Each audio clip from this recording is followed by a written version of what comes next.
আসসালামু আলাইকুম রহমতুল্লাহি ওবরকাতুহু। সম্মানিত দর্শক, অনেক ক্ষমতাধর একজন প্রাজ্ঞ রাজনীতিবিদ, অবশ্যই বিএনপির। হঠাৎ করে তার সঙ্গে আমার কথা হলো, অনেক সিনিয়র একজন নেতা।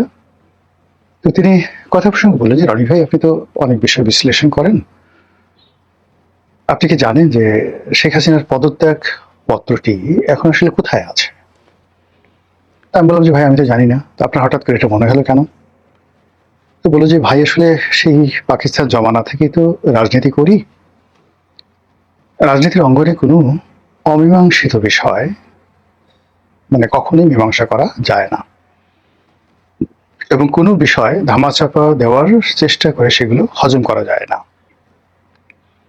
তো সেক্ষেত্রে বর্তমান রাষ্ট্রপতি জনাব শাহাবুদ্দিন চুপ্পু, তিনি যে বিতর্কটি উত্থাপন করেছেন সেটি হলো, তার কাছে শেখ হাসিনার পদত্যাগ পত্র নেই, যেটি মানবজমিন সম্পাদক জনাব মতিউর রহমান, তার সঙ্গে যখন রাষ্ট্রপতির একটা ব্যক্তিগত সাক্ষাৎ হলো, তার প্রেক্ষিতে মানবজমিনে রাষ্ট্রপতিকে নিয়ে যে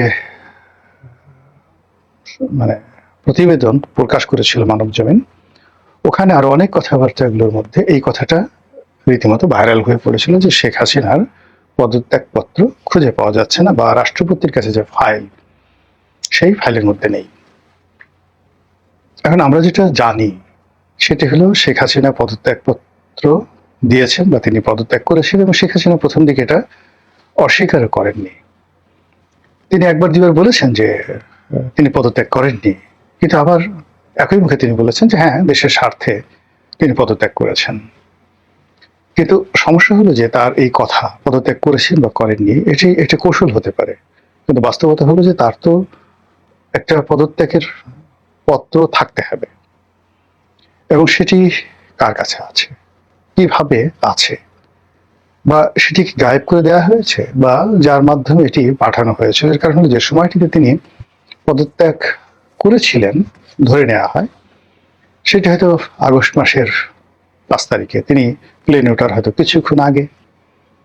এখন প্লেনে ওঠার কিছুক্ষণ আগে তিনি যদি পদত্যাগ করে থাকেন, সেই পদত্যাগ পত্রটি স্ক্যান করে ফ্যাক্সে পাঠানো বা সেগুলো মানে হাতে করে নিয়ে সেনা সদরে সেনা প্রধানের কাছে অথবা রাষ্ট্রপতির কাছে পৌঁছানোর মতো কোনো অবস্থা ছিল না। তিনি সেই পদত্যাগপত্র ধরুন মিস্টার এক্স এর কাছে দিয়েছেন। মিস্টার এক্স তখন দেখা গেল সেটা পকেটে করে তিনি গণভবনের ওয়াল টপকে পালিয়েছেন, লুঙ্গি পরে পোশাক আশাক রেখে। তো পালানোর পরে এখন সেটা নিয়ে তিনি কার কাছে যাবেন? তিনি যেহেতু শেখ হাসিনা একদম কাছাকাছি ছিলেন, হয়তো আমি এটা ধারণা করছি এক্স ওয়াই জেড এনিবডি, মানে পদত্যাগপত্র তো তিনি বঙ্গভবন এসে করেননি। পদত্যাগপত্র তিনি সেনা সদরে জেনারেল ওয়াকারুজ্জামানের কাছে গিয়ে করেননি, অথবা জেনারেল ওয়াকারুজ্জামান যখন পাশে দাঁড়ানো ছিলেন তিনি পদত্যাগপত্র স্বাক্ষর করে ওয়াকারুজ্জামানের হাতে দেননি। কাজে এই ঘটনাটা কখন ঘটেছে সেটা এখন অত্যন্ত গুরুত্বপূর্ণ একটি প্রশ্ন, যেটি কি 24 তারিখে হয়েছে আগস্ট মাসে, নাকি 25 তারিখে হয়েছে। 2 নম্বর হলো যে এই যে পদত্যাগ পত্রটি ম্যানুয়াল, একটা পদত্যাগ পত্র টাইপ হয়েছে, স্বাক্ষর হয়েছে, সেটি কেন ফাইলের মধ্যে গেল না, বা ফাইলের মধ্যে কেন খুঁজে পাওয়া গেল না? বা ধরুন সেটি শেখ হাসিনা দিয়েছে, সেটা ক্যান্টনমেন্টে গিয়েছে, সেটা বঙ্গভবনে গিয়েছে, এখন বঙ্গভবনের ফাইলের মধ্যে সেটা রাষ্ট্রপতি দেখছেন না, এবং সেইটা মানে পদত্যাগপত্র অ্যাকসেপ্টেড, রাষ্ট্রপতির যে অ্যাকসেপ্টেন্স, এই ধরনের কোনো ডকুমেন্ট নেই বলে রাষ্ট্রপতি বলেছেন। এই গেল একটা সমস্যা। দ্বিতীয় যে সমস্যা, সেই সমস্যাটা হলো যে সরকার গঠিত হলো, সেখানে সংবিধানের 106 অনুচ্ছেদ অনুযায়ী সুপ্রিম কোর্টের অ্যাপিলেট ডিভিশনের বিচারপতিদের যে যৌথ বেঞ্চ, একত্রে তারা এই 106 অধ্যাদেশ নিয়ে আলোচনা করেছে, তারা রায় দিয়েছে। রায়টা কোথায় দিয়েছে, কয় তারিখে দিয়েছে? 8 তারিখে যদি মানে এই শপথ নিয়ে থাকেন ডক্টর মোহাম্মদ ইউনূস, কাজে এটা 6 তারিখে হয়েছে বা 7 তারিখে হয়েছে। 6 তারিখ বা 7 তারিখে সেই অ্যাটর্নি জেনারেল তড়িঘড়ি করে নিয়োগ লাভ করেছেন, কিন্তু ওই দিন তো কোনো কোর্ট বসেননি। কোর্টের কোনো কার্যতালিকায় এই ধরনের কিছু আছে? দুই নম্বর হলো যে প্রধান বিচারপতি তখন ক্যান্টনমেন্টে ছিলেন, অন্যান্য যারা বিচারপতি রয়েছেন অ্যাপিলেট ডিভিশনে তারাও সেই ক্যান্টনমেন্টে ছিলেন।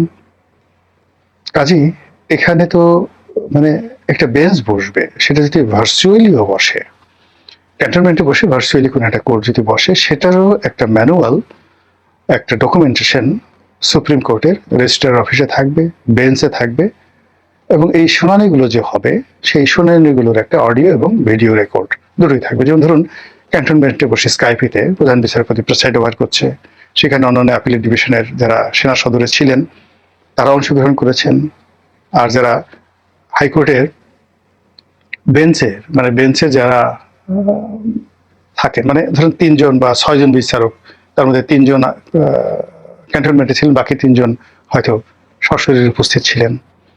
এর মধ্যে যেটাকে বলা হয় একটা হলো বার আর একটা বেঞ্চ, আর বারে যে সকল আইনজীবী এই শুনানিতে অংশগ্রহণ করেছেন এগুলোর তো একটা ডকুমেন্ট থাকবে, ইন রিটেন, ভিডিও, সবকিছুই। সেগুলো কি আছে আপনার কাছে? যদি থাকে, এখনো পর্যন্ত সেগুলো আমরা কেউ দেখিনি, এর কোনো ডকুমেন্টও কিন্তু খুঁজে পাওয়া যাচ্ছে না। তাহলে গেল পদত্যাগপত্র, দ্বিতীয়ত হলো 106 অনুচ্ছেদ অনুযায়ী আলাপ আলোচনা। দেন যেটা ফরহাদ মাজাহারা বলে আসছিলেন যে অবিলম্বে একটি বিপ্লবী সরকার গঠন করা হোক। সেই বিপ্লবী সরকার গঠন করার কোনো প্রক্রিয়া, কোনো ডিক্লারেশন, কোনো কাগজপত্র, কোনো কিছুই হয়নি। সংবিধান অনুযায়ী জনাব চুপ্পু সাহেব এই উপদেষ্টা মণ্ডলীর তিনি শপথ পড়িয়েছেন, আর সেই যে সংবিধান অনুযায়ী তিনি যে শপথ পাঠ করিয়েছেন এটি বলা হচ্ছে যে সুপ্রিম কোর্টের সেই 106 ধারার যে রেফারেন্স সেই রেফারেন্স অনুযায়ী। আর 106 ধারার যে রেফারেন্স সেই রেফারেন্সটা তখনই আসে যখন একটা শূন্যতা তৈরি হয়, সেই শূন্যতা তৈরির জন্য বলা হচ্ছে প্রধানমন্ত্রী পদত্যাগ করেছে। কিন্তু ঘটনাটা যদি এরকম না হয়, যদি অন্যভাবে হতো যে ঠিক আছে প্রধানমন্ত্রী পালিয়ে গেছেন, মানে এটা ডক্ট্রিন অফ নেসেসিটি 106তে, সেই ডক্ট্রিন অফ নেসেসিটিতে পদত্যাগ করার ফলে যে ডকুমেন্টেশনটা হয় সেটা একরকম। আর যদি বলতো যে না তিনি অন এক্সাইল পালিয়ে গেছেন এবং সেই তার পালানোর পরে তিনি কাগজপত্র কোনো কিছু স্বাক্ষর করে যান নাই, কোনো কিছু বলে যান নাই, দায়িত্ব হস্তান্তর করে যান নাই, অস্থির দেশ অচল, এখন আমাদের একটা নতুন সরকার লাগবে, ইন্টারিম সরকার লাগবে, সেটার প্রেক্ষিতে 106 ধারা অনুযায়ী সুপ্রিম কোর্ট যদি একটা রুলিং দেয় সেটা একরকম হতো। কিন্তু এটা তো তা হয়নি, এখানে পালানোটা দেখানো হয়নি, দেখানো হয়েছে যে তিনি পদত্যাগ করেছেন। তাহলে তিনি যদি পদত্যাগ করেন তাহলে কোথায় তিনি? 2 নম্বর হলো তিনি যদি পদত্যাগ করেন সঙ্গতি কারণে তার জায়গাটাতে এখানে রাষ্ট্রপতি, স্পিকার, এই যে পদগুলো আছে, স্পিকার সেখানে পদত্যাগ করানো হলো, বলা হলো স্পিকারও পদত্যাগ করেছেন। পরে পুরো জিনিসটি যখন স্পিকার পদত্যাগ করলো সেখানে ডেপুটি স্পিকার এসে যায়, তো ডেপুটি স্পিকার তিনিও কি পদত্যাগ করেছেন? সব মিলিয়ে সংসদের স্পিকার, ডেপুটি স্পিকার, ক্যাবিনেটের মন্ত্রী, ক্যাবিনেটের সেই যে প্রধানমন্ত্রী এবং সংসদের যে পুরো মেম্বার অফ পার্লামেন্টের যে হাউস, সব মিলিয়ে একটা যে ধোঁয়াশা তৈরি হয়েছে এবং সেখানে যে অনিয়ম, সেখানে যে সন্দেহ, সেটা যে অবিশ্বাস, এই পুরো জিনিসগুলোকে কোনো অবস্থাতেই ধামাচাপা দেওয়া যাচ্ছে না, ছাই চাপা দেওয়া যাচ্ছে না।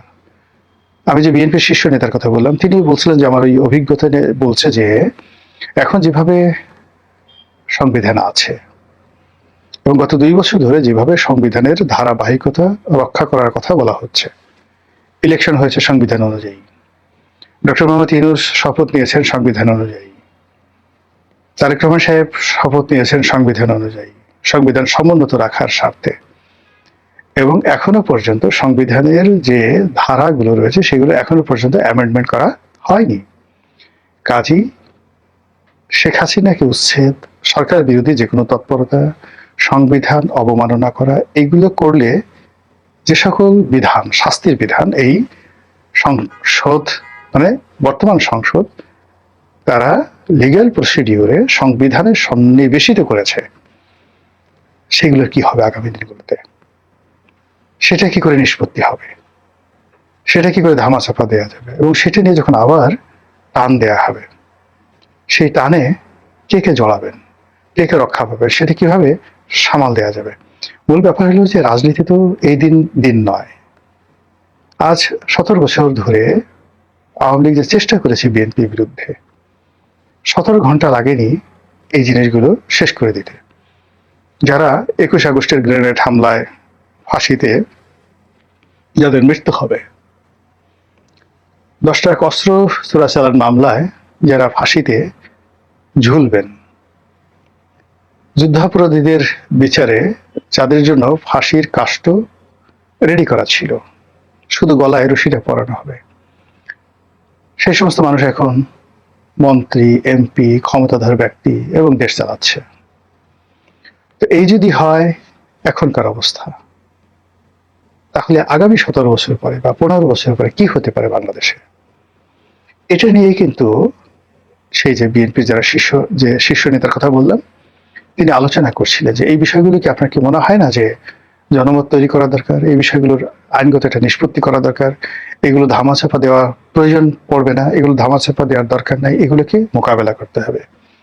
যা হয়েছে এটাকে অবশ্যই একটা লিগাল ফ্রেমওয়ার্কে নিয়ে আসতে হবে।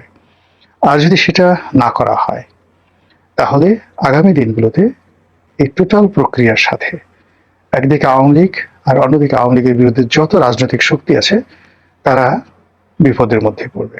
এক। 2 নম্বর হলো যে ঘটনাগুলো ঘটেছে এখানে যদি হুট করে তৃতীয় পক্ষ ঢুকে যায়, তৃতীয় পক্ষ ঢুকে গিয়ে যদি আওয়ামী লীগকে ফাঁসানোর চেষ্টা করে, বিএনপিকে ফাঁসানোর চেষ্টা করে, জামাতকে ফাঁসানোর চেষ্টা করে, এমনকি ডক্টর মোহাম্মদ ইউনূসকে ফাঁসানোর চেষ্টা করে, ইটস এ ম্যাটার অফ 1-2, একটা তুড়ি দিলেই সেটা হয়ে যাবে। আর সেক্ষেত্রে কি হবে, পুরো রাজনীতির অঙ্গন ফাঁকা, পুরো মাঠ ফাঁকা, কেউ কোনো একটু শব্দ করার মতো অবস্থা থাকবে না। 1954 থেকে 1958 সন পর্যন্ত এই প্রায় 4 বছর পুরো পাকিস্তানে আইয়ুব খানের জন্য একটা ক্ষেত্র তৈরি করা হয়েছিল। এমনভাবে রাজনীতিবিদদেরকে পচানো হয়েছিল, এমনভাবে রাজনীতিবিদদেরকে একে অপরের বিরুদ্ধে লাগিয়ে দেওয়া হয়েছিল। রাজনীতি যেটা শক্তি, রাজনীতির যেটা সম্মান আছে, মর্যাদা আছে, এটা 1957 সনে একেবারে শূন্যতে পৌঁছে গিয়েছিল। ফলে যেদিন মার্শাল ল জারি হয়েছিল, সেদিন সারা পাকিস্তানে খুশির বন্যা বয়ে গিয়েছিল। আইয়ুব খানকে বলা হতো পাকিস্তানের ত্রাণকর্তা, father of the Pakistani nationalism. এই ছিল বাস্তবতা। একই ঘটনা মিশরে সিসি করেছেন। আন্দোলন হয়েছে হোসনি মুবারকের পরে, সিসির আগে মুসলিম ব্রাদারহুড ক্ষমতায় এসেছে। এইভাবে সবকিছু হাওয়ায় ছেড়ে দিয়ে আবার সেই তাহরিক স্কোয়ার সেটাকে উত্তপ্ত করে দিয়ে পুরো যে রাজনৈতিক শক্তিটি গ্রো করেছিল গত 30-40 বছরে মিশরে, সেটি এখন শূন্যতে পৌঁছে দেওয়া হয়েছে। সিসির বিরুদ্ধে একটা টু শব্দ করবে এরকম কোনো রাজনৈতিক শক্তি এখন মিশরে নেই। তো এইভাবে মানে যারা সুযোগ খুঁজে রাজনৈতিক দলকে, এই যে আমরা -2, -3, -4, মানে এখন যা কিছু হচ্ছে এখন আর -2-তে নেই, এটা -3, -4 এর মধ্যে চলে গেছে। আর এই -4 এর মধ্যে পুরো রাজনৈতিক অঙ্গনকে ফাঁকা করে দেওয়ার জন্য যে হাতিয়ারগুলো দরকার, যে বিষয়গুলো দরকার, ভয় দেখানোর জন্য যে উপকরণগুলো দরকার, সেটা যারা রাজনীতির প্রতিপক্ষ, যারা গণতন্ত্রের প্রতিপক্ষ, যারা রাজনীতির একটা ট্রানজিশন আছে, সেই ট্রানজিশনটা তারা চান না, তাদের হাতে এই মুহূর্তে অনেকগুলো মারণাস্ত্র তাদের হাতে চলে এসছে। তার মধ্যে এই যে শেখ হাসিনার যে পদত্যাগপত্র, সেটাও কিন্তু অন্যতম। আশা করি সরকার গুরুত্ব সহকারে বিষয়টি বিবেচনা করবেন, দেখবেন, ভাববেন, এবং এই বিষয়গুলো যাতে মানে ড্রামাটিক্যালি নয়, এই বিষয়গুলো যাতে গ্রামাটিক্যালি মানে নাটকীয়ভাবে নয়, ব্যাকরণগতভাবে এই বিষয়গুলো যেন নিষ্পত্তি হয়, যাতে করে আগামী দিনগুলো এই জাতির কপালে আরো যেন কোনো নতুন দুর্ভোগ না আসে।